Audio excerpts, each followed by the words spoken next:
दोस्तों, इस जन्म में मनुष्य योनि मिलने का अर्थ यह नहीं कि अगला जन्म भी इसी योनि में मिलेगा, क्योंकि जीवन मरण और अगला जन्म सब कुछ कर्मों के आधार पर ही तय होता है। लेकिन कई बार गलत कार्य करने वाले यह सोचते हैं कि कोई उन्हें देख नहीं रहा है, तो क्या समस्या है। इसी आधार पर कई बार लोग दूसरों को हानि पहुंचाते हैं।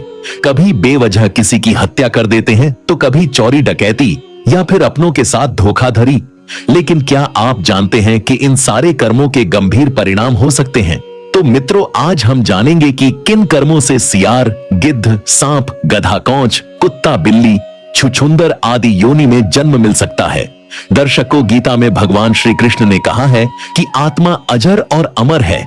जिस तरह से व्यक्ति अपने वस्त्रों को बदलता है, आत्मा उसी तरह से नए जन्म लेकर अपना शरीर बदलती है। ये सिलसिला तब तक चलता रहता है जब तक उस आत्मा को मुक्ति न मिल जाए। इसके साथ ही गरुड़ पुराण में भी आत्मा के बार बार जन्म लेने का जिक्र सुनने को मिलता है। लेकिन ऐसे में कई बार मन में एक प्रश्न आता है कि आत्मा का तो कोई जेंडर नहीं है, फिर जन्म के समय ये कैसे निर्धारित होता होगा कि कौन सी आत्मा को पुरुष का शरीर मिलेगा और कौन सी आत्मा को स्त्री का? इसके अलावा जो आत्मा वर्तमान में पुरुष शरीर में है, वो क्या अगले जन्म में भी पुरुष ही बनेगी या उसे स्त्री का शरीर भी मिल सकता है? इन सभी सवालों के जवाब भी गरुड़ पुराण में देखने को मिलते हैं। दर्शकों, आगे बढ़ने से पहले आपसे आग्रह है कि इस वीडियो को एक लाइक करके कमेंट में जय गरुड़ देव अवश्य लिखे। साथ ही इस वीडियो को आखिरी तक अवश्य देखें, क्योंकि यह गरुड़ पुराण की कथा है और कभी भी व्यक्ति को गरुड़ पुराण की कथा को आधा अधूरा नहीं सुनना चाहिए। तो मित्रों, आइए शुरुआत करते हैं गरुड़ पुराण की इस ज्ञानवर्धक प्रस्तुति की। दर्शकों, जब आत्मा को नया जन्म मिलता है, तो जन्म पुरुष का हो या स्त्री का, आत्मा को उस शरीर के अनुरूप व्यवहार में ढलकर अपना कर्म करना होता है।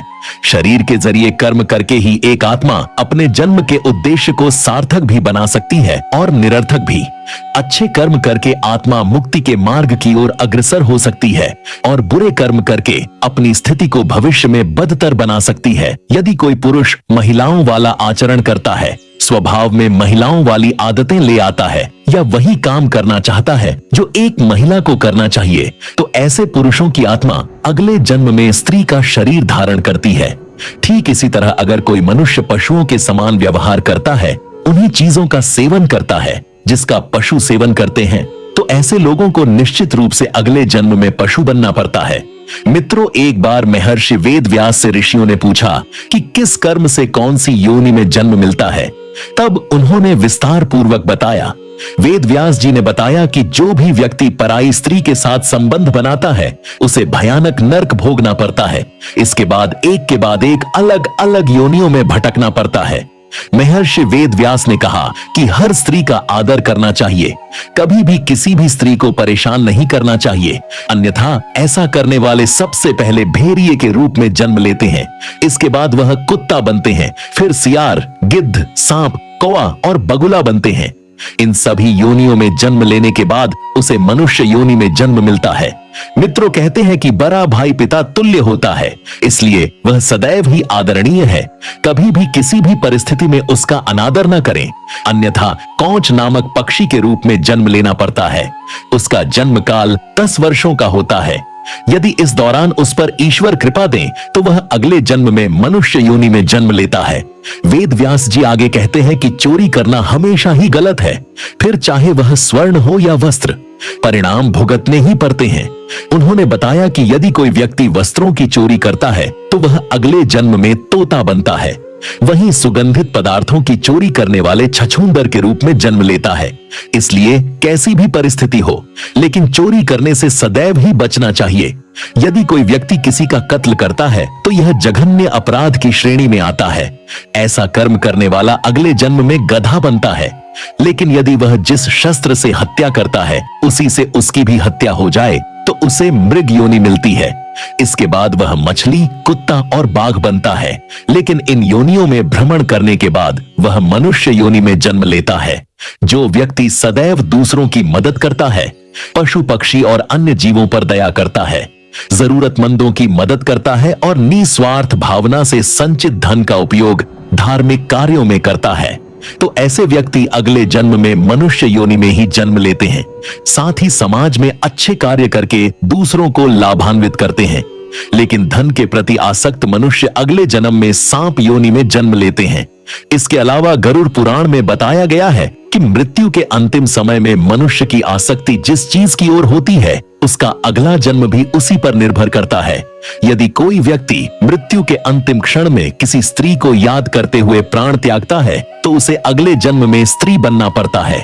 वहीं अगर वो अंतिम क्षण में परमेश्वर का नाम लेता है तो वो मुक्ति के मार्ग पर अग्रसर हो जाता है। यानी मृत्यु के अंतिम क्षण का विचार उसके अगले जन्म का आधार बनता है। मित्रों, इसीलिए शास्त्रों में कहा गया है कि मरते समय हमेशा राम का नाम लेना चाहिए। मित्रों, इसके साथ ही अगर आप परिवार में कलह करते हैं, माता पिता और भाई बहनों को परेशान करते हैं, तो अगले जन्म में आपकी गति बहुत बुरी होती है। ऐसे लोगों को नया जन्म तो मिलता है, लेकिन गरुड़ पुराण के अनुसार इनकी मृत्यु गर्भ में ही हो जाती है। यानी गर्भ में आने के कुछ महीनों के भीतर ही इनकी मृत्यु हो जाती है। जो व्यक्ति महिलाओं को प्रताड़ित करते हैं, उन पर हाथ उठाते हैं, उनका अगला जन्म कई समस्याओं से भरा रह सकता है। ऐसे लोग बीमारियों और त्वचा रोगों से पीड़ित हो सकते हैं। जो पुरुष शादी के बाद किसी पराई स्त्री के साथ अवैध संबंध बनाते हैं, उनका अगला जन्म सांप, गिद्ध, सियार, कुत्ते के रूप में हो सकता है। वहीं अगर कोई महिला शादी के बाद दूसरे पुरुषों से संबंध बनती है तो उसे अगले जन्म में चमगादड़ की योनि प्राप्त होती है। इसके साथ ही अधर्मी व्यक्तियों को भी गधे और कुत्ते की योनि अगले जन्म में मिलती है। धोखेबाजी करने वाले लोगों को गिद्ध के रूप में अगला जन्म लेना पड़ता है। जो पुरुष महिलाएं घर में अशांति पैदा करते हैं, उनको जोंक या जलचर के रूप में अगला जन्म लेना पड़ सकता है। हत्या करने वाले लोगों को अगले जन्म में कोढ़ का रोग हो जाता है। जो भ्रूण हत्या करते हैं, गुरु का अपमान करते हैं, उन्हें अगले जन्म में चांडाल बनना पड़ता है। ऐसे लोगों को अगले जन्म में कई परेशानियां झेलनी पड़ सकती हैं। जो लोग सच्चाई के मार्ग पर चलते हैं, दूसरों की सहायता करते हैं, धर्म के अनुसार चलते हैं, उनका जन्म एक योग्य व्यक्ति के रूप में होता है। अंतिम समय में जो लोग ईश्वर का ध्यान करते हैं, उनको मुक्ति प्राप्त होती है। ऐसे लोग जन्म मरण के चक्र में फिर नहीं फंसते। वहीं धर्म के विपरीत चलने वाले, ईर्ष्या, द्वेष रखने वाले लोगों को अगले जन्म में गिद्ध की योनि मिलती है। किसी के खिलाफ झूठी गवाही देने वाले लोगों को अगले जन्म में अंधा बनकर पैदा होना पड़ता है। वहीं गरुड़ पुराण के अनुसार जो लोग अप्राकृतिक रूप से संबंध बनाते हैं, उनका अगले जन्म में नपुंसक हो सकते हैं।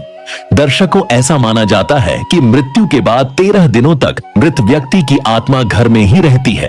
ऐसे में इन 13 दिनों में अगर घर में गरुड़ पुराण का पाठ किया जाए तो मृत व्यक्ति की आत्मा को मोक्ष की प्राप्ति होती है।